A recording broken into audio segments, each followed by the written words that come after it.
Hi everybody, it's 7:17. You're watching Good Morning Britain. Now then, will the next leader of the Conservative Party be able to unite a country which is so clearly divided in half by Brexit? Well, so far there are 10 candidates vying to replace Theresa May, who will resign as leader on June the 7th. One of those leadership hopefuls is International Development Secretary Rory Stewart, who has quite an impressive CV. Now, after joining the Foreign Office in 1995, he worked in dangerous conditions in Kosovo and Iraq, resolving disputes between tribal leaders, and was awarded an OBE. He completed a 6,000-mile trek from Turkey to Bangladesh. At one point, he was beaten up and held at gunpoint.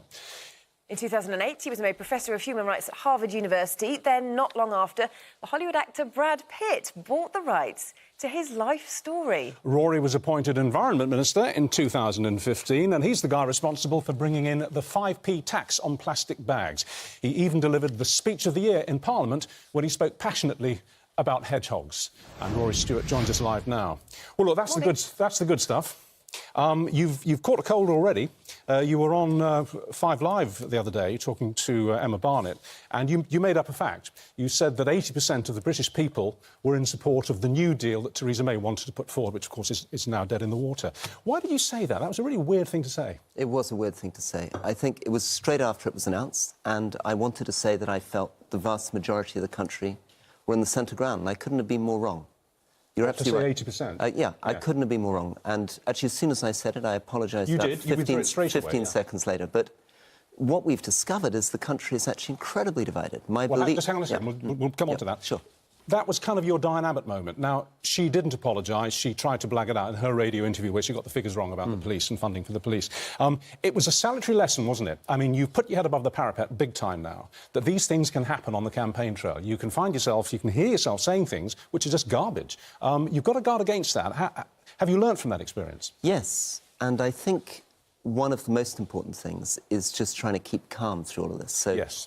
On that day, I guess I was doing probably 14 different media interviews.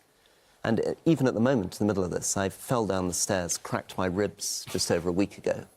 And it's very, very striking how this 24-hour media cycle really means that you have to watch every word that you're saying all the time and try to be authentic and spontaneous. So the problem, I was out yesterday embarking. I was talking to one guy in Dari, in Northern Afghan language, and then suddenly somebody else comes down the other side. I've got cameras all around me. Yeah. I believe the way to try to unify the country is to try to be more natural and authentic, but that means that you can't watch every word. Yes. And if you're being filmed 8 hours a day, you get yourself in trouble. So why put yourself through it? Because I believe somebody in this race needs to make the argument for reunifying the country. And a lot of my colleagues are, I feel, taking the party to the right. They read these European elections as meaning they should go for a no-deal Brexit. I think a no-deal Brexit would divide the party, divide the country, and ultimately the only way through the Brexit, anti-Brexit division is to bring people together. We're going to have to compromise. Well, that was one of the first things you said when you said you were standing for the leadership. You said that under your leadership, you would unite the Conservative Party. And then almost in the same breath, you said that if Boris Johnson wins, which looks obviously far more likely than you winning, and you'd accept that at this stage, you wouldn't serve under him. Well, that's not uniting the party. That's straight away you're putting a division in. You're saying, well, there's one guy I'm not going to work for. That's not uniting. That's not pulling together.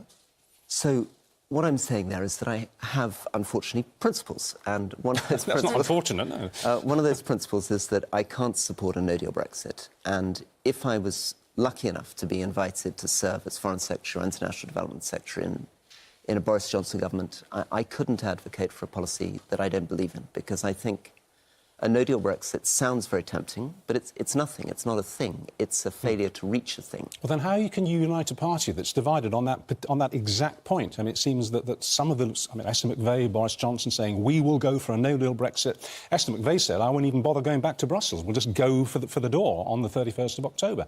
How can you unite a party that's so fundamentally divided on such an important point? It's impossible, isn't it? I think you're right that people are never going to agree on Brexit, but you've got to do two things. You've got to, firstly, explain to people that unless they find compromise in the middle ground, Britain is going to be stuck for 40 years, split straight down the middle, pro-Brexit, anti-Brexit, and the only way through this is compromise. And the second thing is to get beyond Brexit, talk about the things that we actually care about.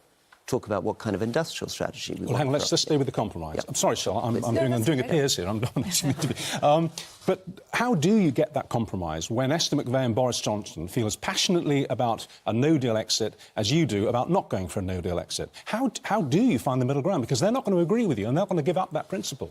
You have to firstly say that the only enduring, stable agreement between Britain and Europe that can last is one that will have to go beyond one party or another.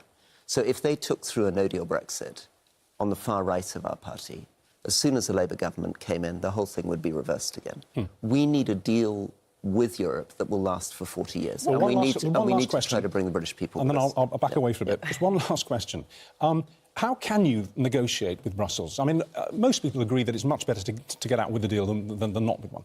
But how can you negotiate when you go in and show Brussels your deck of cards and you say, here's my hand, and look, that's the card that says I'm not going to leave the room. I won't walk away. So, basically, how long do we stay here until I agree with what you put forward? I think when people think about no deal like that, you're thinking as though you were buying a car. You can walk away from buying a car, put the money back in your bank account. The problem with the no deal threat is that it's not credible. Because the no-deal threat would be deeply damaging to our economy, and, more importantly, perhaps, because it would never get through Parliament, you can't threaten someone in negotiation with something you can't deliver. So I've negotiated in Iraq, I've negotiated in Afghanistan, and the lesson I've taken from that is the key thing is to get agreement on what shared future you want together. We need to move the argument on from Brexit to what kind of trading relationship do we want with Europe and do they want with us? What kind of country do we want? And if you get to that, you get the answer quite quickly. Let's say you want to sell, as I believe we all do, tens of millions of electric cars into Europe. Then we need zero quota, zero tariff access to the European market. So we start with the objective, work back from that, you get your Brexit deal. But the clock is ticking, isn't it?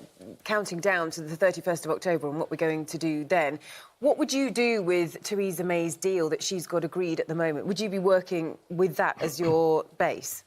I would go to something called a citizens' assembly, which is an amazing thing, which has been done in other parts of the world, but it's basically a jury of 500 ordinary people. We'd go out to them and they would sit and take evidence in public, sitting 7 days a week, and they would talk about the detailed issues of Brexit, hearing from the experts, and they would be people chosen from all parts of this country, like a jury, in order to represent the country, and then they would make the recommendations back to Parliament. And the reason why this will work, and it worked in Ireland, it solved the abortion debate in Ireland, is that when you have a real black and white standoff on an issue like Brexit or abortion, where nobody's compromising and nobody's agreeing, you have to get out of Parliament, back to the people, and give people who aren't members of political parties a chance to step back, But could you not just have a second referendum, though? That's what other people are saying is the answer, to take it back to the people to help decide on a vote. No, because doing a second referendum in that way is just a black and white choice. The point about the Citizens' Assembly is that you get into the issues. The problem with the last referendum is you can't tell from the fact that 48% of people voted Remain and 52% voted Brexit exactly what they mean in terms of a trade deal. The Citizens' Assembly allows you to get into the details of that in public and then come back with recommendations to Parliament. I think it's miraculous, and I know it's a new idea in this country, but look at how well it worked in Ireland, and I think it can work here too. The thing is, are you taking on board, how difficult a process this is going to be? Because you've talked about the fact that, you think if you could just lock up MPs and they would come to an agreement and it can be sorted out easily. Whereas a lot of people are saying, do you know what, we've 3 years down the line now, aren't we? And we still haven't reached agreements on this because MPs are so massively divided on the way forward. There are no magic bullets to this. I believe very strongly that we should honour the result of the referendum, so we need to leave Europe, and we need to leave in a sensible, moderate way. It's also true that we live in a parliamentary democracy, so in the end, in our constitution, Parliament has to decide. But the way to unlock Parliament is to do the Citizens' Assembly in public, come with the recommendations back to Parliament, and then we drive it through. And I believe we can drive it through.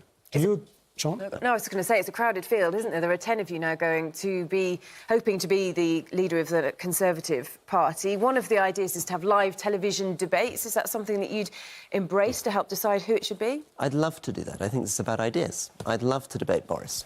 Mano a mano. Do you agree with Jeremy Hunt this morning? Front page of The Telegraph, written a big article, it's been picked up everywhere now. He says that if Boris wins, if McVeigh wins, and if they go for a no-deal exit, that will have to mean a general election because of the decisions that Parliament have already taken about not allowing a no-deal exit. And you'll lose, and Jeremy Corbyn will get to number 10. Do you agree? Yes, I do agree with that, yeah. So at the moment, the Tory party is the losing party. I think it would be catastrophic to go to a general election, given what we know about the polls. So what we have to do is get Brexit done as soon as possible, and then we have to get on to the things we really care about. So the Shadow Chancellor was right yesterday when he said that turkeys don't vote for Christmas, and he was talking about you guys. Turkeys definitely should not vote for Christmas. I think we need to get on to talk about building 2 million more houses. We need to talk about transforming the environment in this country. We need to get beyond cuts to really investing in health and education. I mean, the thing that struck me in Barking yesterday is that I went there because it was a 62% leave voting seat straight after the Euro election results. I thought everybody would be talking about Brexit. They weren't. They were talking about crime, talking about mugging on the streets. They were talking about all the issues of daily life which actually bind us together as a country rather than divide us. It's a difficult situation that the Conservative Party is in, isn't it? It was a huge shock with the results of the European election. How do you think that you can bring back those voters that have gone to the Brexit Party and elsewhere? Well, I think the challenge is that we're losing votes on both sides. So you bring back Brexit voters by delivering Brexit. 80% of those people, I think, I know I keep getting in trouble saying 80%. Let me say the vast Yes, I'd stay away from that one if I were you. The vast majority of people, I think, who voted for Nigel Farage voted that way because they want Brexit done. It's not about the details of the deal, it's about wanting Brexit to get done soon.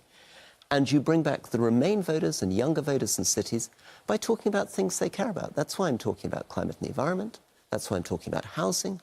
And that's also why I think we should be sorting out hospital car park charges, why we shouldn't be giving knighthoods to people like Philip Green, because there's so much the government can do for the daily injustices of life. We basically just need to get on with things. I mean, my experience anywhere in the world is that we talk a lot. Yeah. And we never get anything done. OK.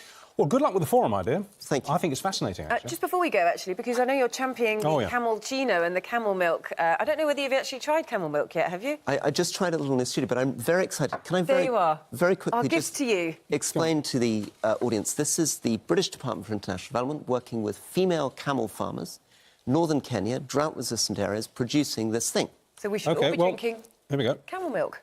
We had some earlier. It's just slightly sweet, full-fat cow's milk, isn't it? And very nutritious, much more nutritious than cow's milk, and providing livelihoods for some of the poorest people in the world. Well, we'll spare you the one lump or two joke that we made at the opening of the show. Thank you for Rory having me. Stewart, thanks very much Cheers. for joining us this morning.